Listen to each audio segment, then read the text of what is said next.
e grazie per avermi invitato. Io sono Giuseppe Vitiello, direttore di Eblida. Eblida è in realtà la federazione delle associazioni bibliotecarie che operano sul continente europeo. Noi operiamo in 32 paesi. La nostra rilevanza nel campo degli ebooks dipende dal fatto che abbiamo condotto uno studio di recente che è stato pubblicato un mese fa, grosso modo, che è a sua volta la continuazione di un altro studio, e questo studio riguarda 14 paesi in cui viene descritta la situazione dell'e-lending. Do brevemente delle conclusioni, le conclusioni dello studio. Allora, per quanto riguarda allora, vorrei specificare innanzitutto che lo studio non è stato condotto secondo una prospettiva giuridica, perché molto spesso si affronta il campo degli ebooks e dell'e-lending in una prospettiva unicamente giuridica, ma è stato condotto invece in una prospettiva, diciamo così, economica o descrittiva proprio. Devo dire che questa prospettiva si è rivelata molto feconda per varie ragioni. Allora, la prima riguarda il volume di transazioni di lending. Credo che sia noto il fatto che fra bibliotecari e editori c'è un contenzioso, cioè diciamo c'è molta diffidenza, soprattutto da parte degli editori nei confronti dell'e-lending. Dallo studio che abbiamo condotto noi, questa diffidenza davvero non ha nessun motivo di esistere, perché il mercato dell'e-lending rappresenta, nella migliore delle ipotesi, e la migliore delle ipotesi nel nostro campo è la Danimarca, appena meno di un terzo, se non addirittura un quarto del mercato del lending tradizionale, del prestito tradizionale. Ma siamo in Danimarca. Se invece ci spostiamo anche all'interno dei paesi nordici, in Norvegia, già questo mercato dell'e-lending rappresenta un decimo di quello tradizionale, così pure in Germania, e addirittura se ci spostiamo per esempio in Francia, questo mercato rappresenta appena un quattrocentesimo, quindi è 400 volte minore del prestito tradizionale. Quindi già questo, diciamo, è un risultato che mi sembra abbastanza importante. La cosa anche importante che abbiamo rilevato è, diciamo, la scarsa penetrazione della digital literacy nelle popolazioni. Ora è chiaro che anche qui ci sono grosse disparità. In Italia si va da in Europa si va da un massimo di 80% della popolazione che è raggiunto appunto nei paesi nordici, ma si va anche a diciamo percentuali che sono appena la metà della popolazione in altri paesi, fra cui anche l'Italia. Ebbene, questa percentuale è talmente bassa, quindi la percentuale di digital literacy, che ci si può chiedere: ma se il volume di transazioni di lending rimane così basso, com'è possibile incrementare il livello della digital literacy in Europa? Allora, per quanto riguarda l'Italia, diciamo, la situazione tutto sommato non è critica, o non è davvero critica. Per quale ragione? In questo studio noi non ci siamo soltanto, in questo studio Eblida, non soltanto ci siamo preoccupati diciamo, di fornire dati quantitativi, ma abbiamo anche cercato di fornire delle valutazioni di tipo qualitativo attraverso il sistema del semaforo, cioè verde se la situazione era favorevole, gialla se si presentavano alcune criticità e rossa se la situazione era negativa. Beh, l'Italia, devo dire, ha diversi verdi. Per quale ragione?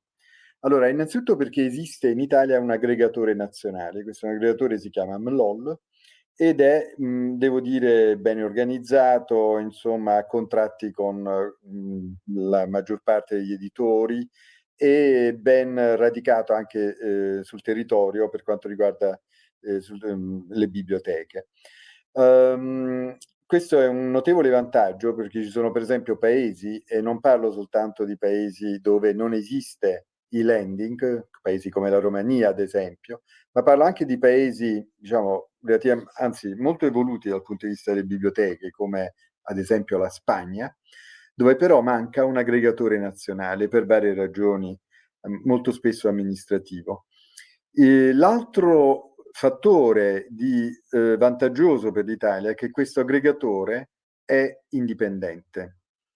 Ora, è chiaro che il livello di indipendenza, diciamo, in qualche caso non è proprio così puro, però diciamo è un aggregatore che effettivamente fa il suo mestiere, cioè fa la liaison fra editori e biblioteche.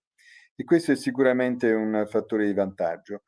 La criticità più grossa per l'Italia, credo, sia il fatto, dipenda proprio dalle biblioteche, sia il fatto che nonostante vi siano tantissimi dati, tuttavia le biblioteche non li utilizzano. In che senso?